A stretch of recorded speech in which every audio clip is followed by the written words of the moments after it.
నిజామాబాద్ జిల్లా ఎడపల్లి మండల కేంద్రంలోని ఇందిరమ్మ క్రాంతి పథకం కార్యాలయం ముందు వివోఏలు చేపట్టిన సమ్మె రెండో రోజుకు చేరుకుంది. గత 20 సంవత్సరాలుగా గ్రామీణ మహిళా సంఘాల అభివృద్ధి కోసం సేవలు అందిస్తున్నప్పటికీ తమకు ప్రభుత్వం కనీస వేతనం కల్పించడంలో నిర్లక్ష్యం వహిస్తోందని వివోఏలు ఆవేదన వ్యక్తం చేశారు. ఎన్నికల సమయంలో హామీలిచ్చే ప్రభుత్వాలు అధికారంలోకి వచ్చిన తర్వాత వాటి అమల్లో విఫలమయ్యారని ఆరోపించారు. సందర్భంగా వారు తమ ప్రధాన డిమాండ్లను వెల్లడిస్తూ నెలకు కనీస వేతనం 26,000 ఇవ్వాలని, 20 లక్షల వరకు సాధారణ మరియు ఆరోగ్య బీమా సౌకర్యం కల్పించాలని, అదేవిధంగా ఎస్ఈఆర్పి ఉద్యోగులుగా గుర్తించి హెచ్ఆర్ పాలసీ అమలు చేయాలని, విధుల నిర్వహణకు అవసరమైన ట్యాబ్లు మరియు నెట్ సౌకర్యం అందించాలని డిమాండ్ చేశారు. అర్హులైన వివోఏలకు కమ్యూనిటీ కోఆర్డినేటర్లుగా సీసీ పదోన్నతులు ఇవ్వాలని, 58 జీవోను సవరించాలని ప్రభుత్వాన్ని కోరారు. రాష్ట్ర వ్యాప్తంగా జరుగుతున్న ఈ సమ్మె ప్రభుత్వం తక్షణమే స్పందించి తమకు న్యాయమైన డిమాండ్లను పరిష్కరించాలని, లేని పక్షంలో ఆందోళన మరింత ఉధృతం చేస్తామని వివోఏలు తెలిపారు. మేము సమ్మె కొనసాగిస్తున్నది రెండవ రోజు. మాకు మా డిమాండ్ గవర్నమెంట్ తొందరగా స్పందించి మమ్మల్ని మా అభిప్రాయాలను గమనించి మాకు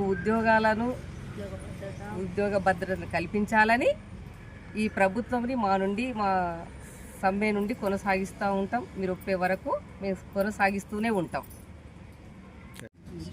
అందరికీ నమస్కారం. నా పేరు మాధవి. నేను తానాకలాన్ వివోఏగా గత 2004 నుంచి 22 సంవత్సరాల నుంచి పనిచేస్తున్నాను. మాకు సంస్థ ప్రారంభం అంటే మా సంఘాలు మహిళలను గుర్తించి అర్హత గల సభ్యుల మహిళలను గుర్తించి సంఘాలుగా ఏర్పాటు చేసినాము. ప్రభుత్వం నుండి వచ్చే ప్రతి సర్వేలో మేము అందరం పాల్గొంటాము. మాకు ఇప్పటివరకు కనీస వేతనం లేదు. మేము సంస్థ ప్రారంభమైన నుంచి 250 రూపాయలకే వివో నుంచి గ్రామ సంఘాల నుంచి తీసుకొని పనిచేసినాము. అన్ని రకాల సర్వేలు మాతో చేయిస్తుంటారు. మేము ఐహెచ్ఎల్ సర్వే, పెన్షన్ సర్వే, సమగ్ర కుటుంబ సర్వే, వికలాంగుల సర్వే మరియు ఎలక్షన్ డ్యూటీ అన్నిట్లో ప్రభుత్వం నుంచి వచ్చే అన్ని పనులలో మెయిన్గా ఇందిరమ్మ ఇండ్లలో కూడా మేము ఒక కమిటీ మెంబర్గా గుర్తించి వాళ్ళ ద్వారా మేము అర్హత గల సభ్యురాల్ని ఇందిరమ్మ ఇండ్లకు సెలెక్ట్ చేయడం జరిగింది. తర్వాత ఇందిరమ్మ చీరల పంపిణీలో కూడా మేము ప్రతి దాంట్లో ప్రభుత్వం నుంచి వచ్చే ప్రతి పనిలో కూడా మేము భాగస్వామ్యం అవుతున్నాం. మాకు రీసెంట్గా బిఎల్ఓ డ్యూటీలు కూడా వేయడం జరిగింది. మరియు PMJJBY, PMSBY ఇవన్నీ అర్హత గల సభ్యులను గుర్తించి ఇన్సూరెన్స్ చేయించడంలో కూడా తోడ్పడ్డాం మేము.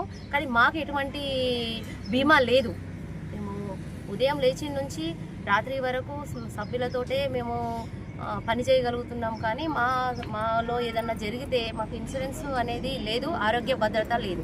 ఇప్పటి వరకు మాకు కనీస వేతనము ఇంతకుముందు సీతక్క గారు ఏమన్నారంటే మీకు కనీస వేతనం 26,000 లేదు, మీకు మా ప్రభుత్వం ఏర్పడ్డాక మేము మీకు ఏదో విధంగా మీకు కనీస వేతనం కాకుండా గౌరవ వేతనం కాకుండా మీకు కనీస వేతనం చేస్తాము అని మాకు ప్రకటించడం జరిగింది. ఇప్పటి వరకు మాకు ఎటువంటి ఏమీ లేదు. మరి ఇచ్చిన హామీ ప్రకారం నెరవేరుస్తారనేసి మేము సమ్మెకు దిగడం జరిగింది. కనీస వేతనం 26,000 ఇవ్వాలని, ఉద్యోగ భద్రత కల్పించాలి, హెచ్ఆర్ పాలసీ రావాలి మాకు, మరియు సెల్ఫ్ ఉద్యోగులుగా గుర్తించాలి, అర్హత గల వివోఏలకు సీసీలుగా పదోన్నతులు ఇవ్వాలి. మాకు ట్యాబు మేము ఏ వర్క్ అయినా కానీ మేము మొత్తం మా మొబైల్లో చేయడం జరుగుతుంది. మాకు ఇంటర్నెట్ సౌకర్యం లేదు. మా ద్వారానే మేము బ్యాలెన్స్ వేసుకొని చేయాల్సి వస్తుంది. కాబట్టి మాకు ట్యాబ్లు ఇవ్వాలని కోరుకుంటున్నాము. జీవో 58ని సవరించాలి. మా డిమాండ్స్